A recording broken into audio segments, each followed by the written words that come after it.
Assalamualaikum warahmatullahi wabarakatuh. Selamat datang ke dalam kursus Asas Memahami Ilmu Tafsir. Mungkin tuan-tuan puan-puan tertanya-tanya tentang ilmu yang akan anda pelajari ini. Al-Quran. Semua mengetahui tentang Al-Quran Al-Karim. Tetapi sejauh manakah pemahaman kita tentang Al-Quran Al-Karim? Justru dalam kursus ini anda akan mempelajari tentang asas memahami ilmu tafsir. Terdapat beberapa objektif utama yang akan anda pelajari dalam kursus ini. Pertama, anda akan diberi pendedahan mengenai pengetahuan asas dalam memahami tafsir Al-Quran Al-Karim. Untuk memahami tafsir Al-Quran Al-Karim, terdapat ilmu-ilmu yang perlu difahami dan dipelajari secara asas dahulu. Antaranya, anda akan mempelajari mengenai sejarah perkembangan ilmu tafsir. Dalam perkembangan ilmu tafsir ini, kita akan mempelajari mengenai bagaimana Al-Quran itu diturunkan. Bagaimana peringkat-peringkat penurunan Al-Quran itu berlaku pada zaman Rasulullah sallallahu alaihi wasallam, zaman para sahabat, zaman para tabi'in, sehinggalah sampainya ilmu-ilmu Al-Quran itu pada kita hari ini.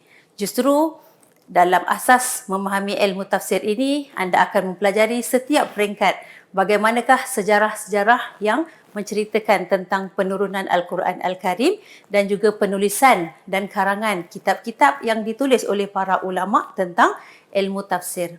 Kedua, anda akan mempelajari tentang perkembangan ilmu Al-Quran dan anda akan mengetahui tentang beberapa topik utama yang terdapat dalam ilmu Al-Quran. Ketiga, anda akan mempelajari tentang konsep wahyu dan nuzul Al-Quran.